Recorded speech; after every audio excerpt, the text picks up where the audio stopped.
Hello दोस्तों, स्वागत है आपका हमारे यूट्यूब चैनल याहू बाबा पे। ये हमारा पीएचपी कोर्स से रिलेटेड 60 ट्यूटोरियल है और इस कोर्स में आप पीएचपी एरे का एक नया फंक्शन सीखने वाले हैं जिसका नाम है लिस्ट।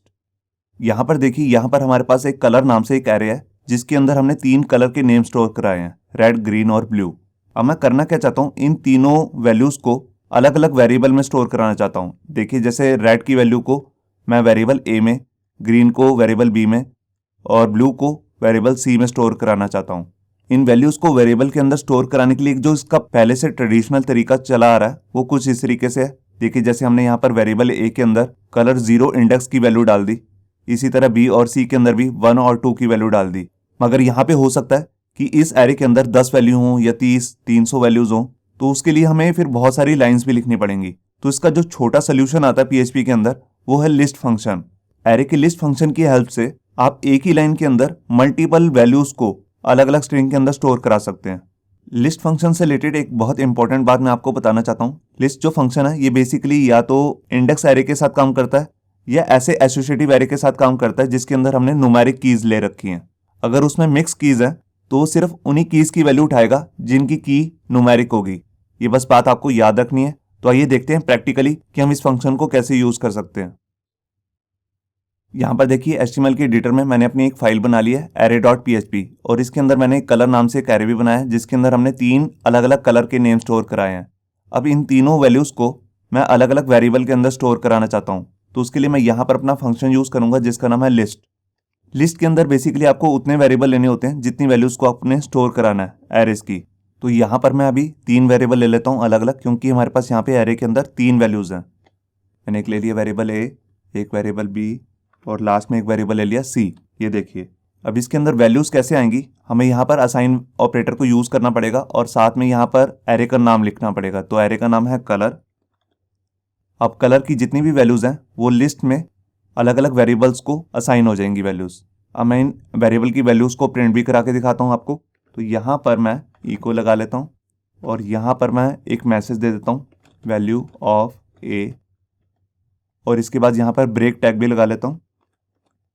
ये देखिए, अब मैं इसी लाइन को कॉपी करके डुप्लीकेट कर लेता हूँ। ये देखिए, अब यहाँ पर मैं चेंज कर दूंगा बी और लास्ट में मैं चेंज कर दूंगा सी। यहाँ पे भी वेरिएबल का नाम बी और लास्ट में सी।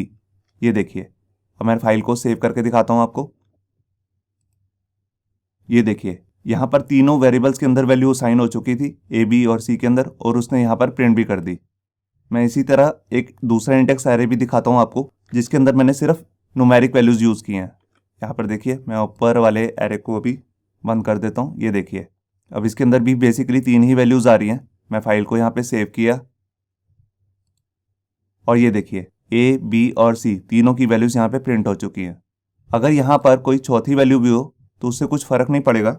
देखिए, जैसे मैंने यहाँ पर ले लिया 56, मैंने यहाँ पर फाइल को सेव किया और ये देखिए, यहाँ पर कुछ भी फर्क नहीं पड़ा क्योंकि एक्चुअल में मैंने सिर्फ 3 ही वेरिएबल लिए हैं पहली 3 वैल्यूज को उठाने के लिए। इसकी लास्ट वैल्यू को उठाने के लिए मैंने कोई वेरिएबल नहीं लिया, तो उसको इसने प्रिंट भी नहीं किया।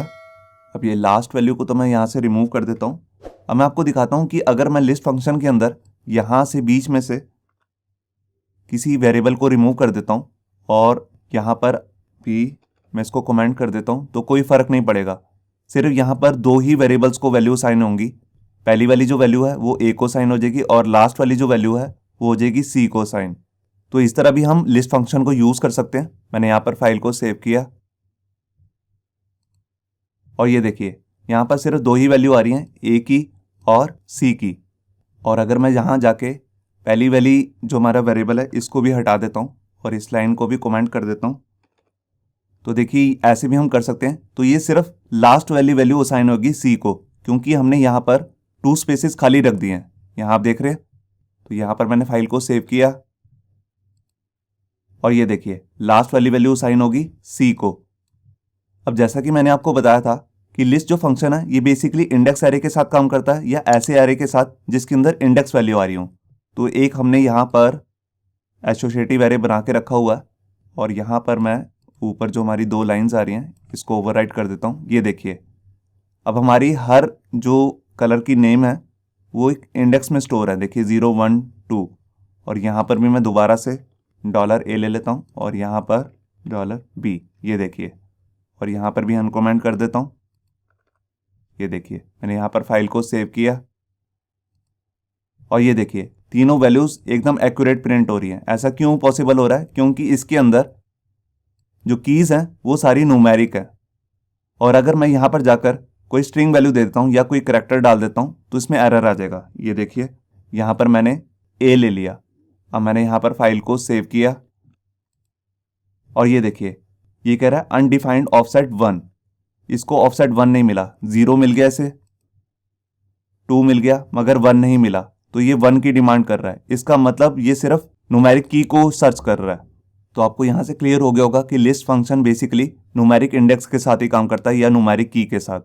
अब इसके बाद मैं आपको एक चीज़ दिखाता हूँ कि जैसे हमने यहाँ पर अलग अलग वेरिएबल्स लिए थे, अब मैं वेरिएबल एक ही चाहता हूँ और उसको एरे बनाना चाहता हूँ, तो उसके अंदर भी हम वैल्यू स्टोर करा सकते हैं। देखिए जैसे मैंने यहाँ पर A नाम का एक एरे बना रहा हूँ और उसके 0 इंडेक्स पे मैंने यहाँ पर वैल्यू दे दी रेड, और मैंने फाइल को यहाँ सेव किया और यहाँ पर मैंने वैल्यू दे दी 1 और लास्ट में मैंने वैल्यू दे दी 2, और यहाँ पर भी मैं चेंज कर देता हूँ, दोबारा से 1 ही कर देता हूँ।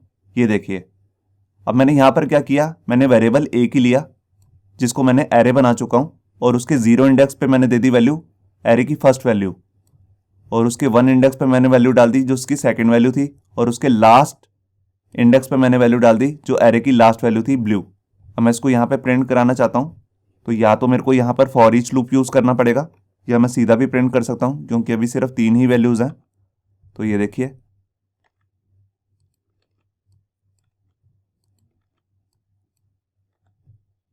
यहाँ मैंने फाइल को सेव किया, यहाँ पे एरर आ रहा है अनडिफाइंड वेरिएबल बी तो हमने हटा दिया। अच्छा, यहाँ पर मैं गलती से ए लिखना भूल गया हूँ, मैंने पुराना वाला वेरिएबल ही लिखा हुआ है, और यहाँ पर भी ए, क्योंकि अब हमारा सिर्फ एक ही वेरिएबल है सबके अंदर ए। मैंने यहाँ पर फाइल को सेव किया और ये देखिए यहाँ पर पहले इंडेक्स की वैल्यू आ रही है रेड, फिर ग्रीन और फिर ब्लू। यहाँ पे मैसेज अभी भी गलत ही आ रहा है, खैर उसको हम चेंज कर सकते हैं। मगर आपको यहाँ पे क्लियर हो गया होगा कि हम लिस्ट को यूज़ करके एक दूसरे एरे की वैल्यू को एक नए एरे में कन्वर्ट कर सकते हैं या सिर्फ उसकी सिलेक्टेड वैल्यू को भी यूज़ कर सकते हैं। मैं आपको करके दिखाता हूँ। देखिए जैसे मैंने यहाँ से इसको हटा दिया और मैंने इसके इंडेक्स 1 पे वैल्यू स्टोर करा दी ब्लू, तो मेरा जो नया एरे है ए उसके अंदर सिर्फ 2 ही वैल्यूज होंगी 0 और 1। यहाँ पर मैं लास्ट वाले को हटा देता हूँ क्योंकि इसका अनडिफाइंड एरर आ जाएगा। मैंने यहाँ पर फाइल को सेव किया और ये देखिए दोनों वैल्यूज प्रिंट हो चुकी हैं रेड और ब्लू। तो यहाँ आपको समझ में आ गया होगा कि लिस्ट फंक्शन का बेसिकली जो यूज़ होता है वो यही होता है कि एरेज की हर वैल्यू को हम वेरिएबल के अंदर असाइन कर सकते हैं। होप सो आपको ये हमारा वीडियो ट्यूटोरियल अच्छा लगा होगा। अगर अच्छा लगा है तो वीडियो को प्लीज़ लाइक करना मत भूलिए। अगर आप ऐसे ही रेगुलर अपडेट चाहते हैं तो हमारे चैनल याहू बाबा को सब्सक्राइब करना मत भूलिए। Thank you.